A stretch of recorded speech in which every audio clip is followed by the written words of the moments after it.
Hello, and welcome back to the sexy Stoke City Career Mode. It is episode 2 of season 2. In the last episode, we brought in some amazing transfers. Wesley Sneijder, Kevin Prince-Boateng, Georgie Vanderwell, oh my god. And now we're going for the big boy, Thiago, from freaking Bayern Munich, ex-Barcelona, man. He would just fit the sexy Stoke City mold so well. And I asked you in the last episode, we got some money. Which striker out of these three do you guys want? And you guys said Mario Balotelli and Sebastian Giovinco, which means we're probably going to be moving on. Mr. Big Mama G, thank you so much, but a lot of people want you, and we just don't have enough room for you, my son. But he's going to get one more run out right here in this match up against Inter Milan. We're in the pre-season tournaments with a lot of these boys. And this episode, we're going to get you a lot of games in it, but I'm going to be speeding it up just a little bit, just because it's the preseason games. I don't want to get too bogged down to it. You want to get to the transfers, boys. You want to get to the transfers, and I'm looking for it. And first and foremost, as you can see, Mama Diouf is getting out there. We're getting a lot of our top first teamers a lot of run out here, as the depth of this team has vastly improved from last season. As you can see, Mama Diouf onto the ball right now, fires it, and the inner defender just doing enough to go ahead and put Big Mama Diouf off for enough of it. And now Palacio onto Jovetic. Jovetic hits it to Levant, and that was all my fault, guys. You're saying, how was he onside? I accidentally dragged my right back, and I didn't see that I wasn't on screen. As you can see, I'm dragging my right back all the way into the left. Actually, I'm still off screen right here, keeping Mr. Van Welt onside. And then, yeah, we're going to have to chase this game, boys. But once again, Grimaldo getting into amazing position, but cannot finish anything. And this would just be a blue balls game of chance after chance after chance. And it was mostly, I guess, our left and our right backs were the ones getting into the best attacking positions. And when that is happening, that's not the best way to score goals. And we go down to Inter Milan. As you can see, not the best game for us. Not the best game for us, indeed. Yeah, we're going to lose that game, but fortunately, actually, that's going to actually keep us afloat, because we were atop of the table, so as long as none of the other teams are going, we might still be able to advance in the tournament. Fingers crossed, and there we go, lads! Contract offer accepted. We had to revise it in the last episode, and we're bringing in the big boy. Of course, if we do bring him in, remember that we are shipping out Charlie Adam along with this, who we were doing the glitch with, so that means we have 400 freaking 1,000 in wages, which we're going to go ahead and move here, which means we get 20 million in transfer budget. So with that, I think I have to go ahead and bring him in, guys. One of my favorite players, not for what he really does on the pitch, for mostly what he does off the pitch. He's just an amazing character, and he has such an amazing backstory.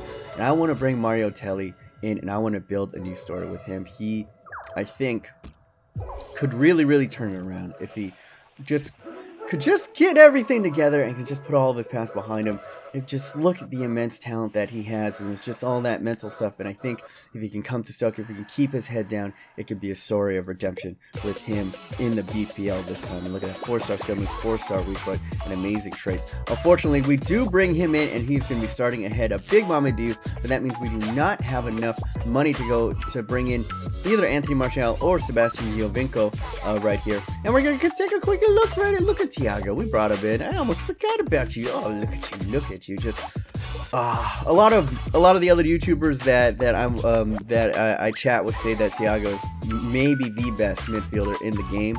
So I'm just super excited, as we just get buttloads and buttloads of offers. Everybody wants the Big Mommy, as well as Phil Bardsley. We're going to go ahead and bump that up just a little bit. If Sunderland want him, I'm going to go ahead and give him away. Thank you for all your time, both of you guys. And now we're going into this match up against Pepsi FIFA. Look at him. Oh my goodness. Up against the Millonarios. Oh, they're Colombian side. I've never actually seen this team before, but they have a pretty sexy kit. And now we're into this right here. We have to win this game in order to advance into the semifinals. And now Balotelli getting his first touches onto the ball in a Stoke City jersey. And oh, beautiful build-up play right there. Great hold-up play by Balotelli. Sees the streaking in midfielder, who goes ahead and passes it off. And look at Shakir, just take a position out wide like he do. And just a bazooka into the top upper bins right there. And now we're going on to the attack. Can we get something else going right here? Moyan over to Iheanacho, who's now into the game for Balotelli. Goes to Loftus Cheek. What does he do? Cuts inside, slots it across. And we are sweaty. Boyan with the 2. And this is going to be Oh, just great little build-up play. Magnificent run by the ex-Chelsea youngster right there. Boyan going into space right there and just, another bazooka into the back of the net. And this one was easy peasy lemon squeezy, guys. We were just another class for Pepsi FIFA. I'm sorry, Mr. Pep, but we're going to go ahead and advance right here. Totally and utterly outclassed. So we go back into the transfers, more and more people. I think this is the 5th team that is going in for Big Mama Deep, and Sunderland won another. We were just bargaining over peanuts, so I was just like, I'm just getting accepted. I'll take another meal, and that is all we need. And I asked you guys, a lot of you guys were saying, move on Mama Deep and move on Gisolu, which kind of shocked me. I thought that more of you Stoke fans would be like, yeah, keep Gisolu, but you're saying if we're going to bring in Giovinco and Mr. Balotelli that we just don't have the room for them. And another guy that I thought I would use more, but I didn't really in the season 1 was Abraham Afellay, and he's 30 years old, so we're probably going to be moving him on now. As we go into this match up against Napoli in the semi-finals right there, and it's going to be Portland Timbers and freaking Wolfsburg on the other side. So if we do win this, I'm betting my butt off that we're probably going to be going up against Wolfsburg, which I'm not looking forward to. And now Keegan Wayne onto the ball, and I was too scared. I was paralyzed by fear by the mighty Argentinian right there. And look at this. I was so scared. I was freaking out. I passed it all the way back to my goalkeeper. Just Batlin, do something. And we were able to somehow pass out of danger. Dangerous stuff right there. Now Boyan into a dangerous position. And yeah, it was just a blue balls first half for both sides. Both of us getting into excellent positions, but no one could find their way into the back of the net. Now Kevin Prince Boateng flip it over the top. That close, and you see the 92nd minute, absolutely nothing happened in the second half. And of course, we do not go into extra time with friendlies. We actually go into a penalty shootout, and this was the most ridiculous penalty shootout I've ever seen, because literally we go, I guess there's a little bit of spoiler alert, but you see why I'm speeding it up. We go perfect. I could not guess the right way. He could not guess the right way. And you guys have seen me. I've been pretty shit at penalties. But I think I've kind of figured out a better way to do it. And it was going to come down to our defenders, guys, on who was going to do this right here. Municio steps up, and he is able to put it in the back of the net. And now Allen goes up. He stops. He stutters. Bounces it off of the crossbar. I couldn't save it. Jackie Butts couldn't save it. And now it's up to Goncourt, who's just horrendous. I hit it on the yellow, but the keeper just froze in the spot. I think the AI was like, this has just gone on long enough, you can have it, whatever. I don't even care. I don't even care anymore. Like, I don't even care. We're Napoli. Like, we're so cool. We have pizza. Is that them? Maybe a Napoleon pizza? I'm pretty sure that's the Napoleon. I don't know what it is. But look at this. They go 1-1 draw on the other side, and freaking Portland Timbers beat Wolfsburg. Germans losing in a penalty shootout? That's not realistic, EA. Come on. Come on, EA. But now, as you can see right here, as we go ahead and advance it, players sold, we did go ahead and sell Mr. Phil Bardsley, so that's going to add another 1.1 mil into our transfer bins as we go up against Portland Timbers, a rematch of what we had in our very first match, and we are playing for that, guys. This is what we play for, lads. We play for the silverware. It's been a long road. Good job on Portland Timbers. Can we get a golf clap for Portland Timbers defeating some mighty competition to get here? And as you can see, we're going basically first team out there. Hesse is in for, I forgot to mention that Onatovic picked up a little bit of a knock, but he will be back in 3 weeks. And now Torre actually starting above Giorgio Vanderwell because he was a little bit tired. And let's be honest, this Portland Timber team is not that good. I mean, you just let freaking our second team right back waltz through your entire defense. Your entire defense.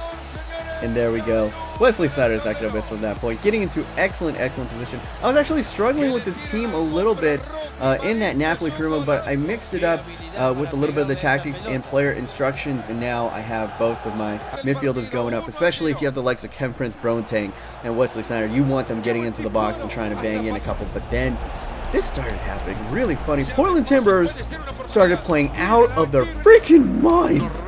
I mean, I literally couldn't do anything, and then when I do get in a good position, their goalie was saving and everything.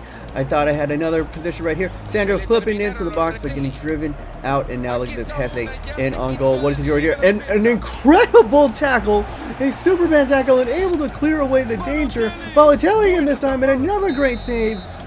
Portland Timbers. I didn't even know. I mean, like, I know when you play in a final, the AI ups their shit, and that was the case. Almost a carbon copy. If you go back to episode 1. If you go back one episode, this is almost the exact same way Portland Timbers scored on me in that first game. Just absolute bazookas from distance. I was so pissed. I was like, are you fucking kidding me? Are you fucking... It's Portland Timbers. I was scared, guys. I was legit scared of Portland. Don't underestimate your opponent. Learn from Ronda Rousey. Don't believe your own hype. But, yeah, and then they do this. After playing so well, undeserved. I actually felt bad after scoring this. It's like, I did. Portland, I'm sorry. I'm sorry, Portland. You deserve better. Just Hesse wrecking them. At the end of the day, it was an MLS defense, and they played so well, and the keeper had such an amazing game that he had a little bit of a howler right there, and that would be enough. Could we hold off? 59th minute right there. Do they give up a pen? Do we give up a pen? No. And frustration starting to show on the Portland Timbers right there. Nagby going ahead and getting a yellow card, and then another back-to-back atrocious tackles within 4 minutes of each other. Another yellow card, and easily could have been a red. Oh, man, their tilt was showing. Their tilt was showing. Then they foul Balotelli, but that is apparently no foul. Cuts it across, and once again, just they were just hanging on from that point on. And it was a magnificent effort. I really have to tip my hats off to Portland. They did magnificent, but at the end of the day, they were just outclassed. They played their little hearts out, but we win, and they really wanted this, man. It's a preseason friendly, but this might have been the most intense game that I have played for 62nd Stoke. Who would have thought in preseason that this would come out? And hopefully this is a premonition of what is to come in this season, guys. It is going to be incredible. Give you a little preview of the season we are gunning for. I want to win. I think we can do it with this team. If we can get a couple more good transfers in and we avoid major injury, I think we can actually make a push. Get ourselves maybe a BPL. I'm aiming for the BPL. You know what? Let's aim for the stars. Let's aim for the BPL, and let's get at least to the quarterfinals of the Champions League. I don't know if we could. We kind of struggled against the likes of Inter and Napoli, but I think we could do it. I think we could do it, lads. I know I'm being hopeful. And now, all right, and now with B- advice with B-.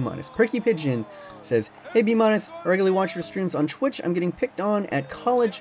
I have a lot of issues because of YouTube where people attack the nick of my channel. I'm guessing that's saying attack your channel. I'm getting hit and pushed down staircases. Can I have some help? I'm very upset, and I've only got a mate to fall back on.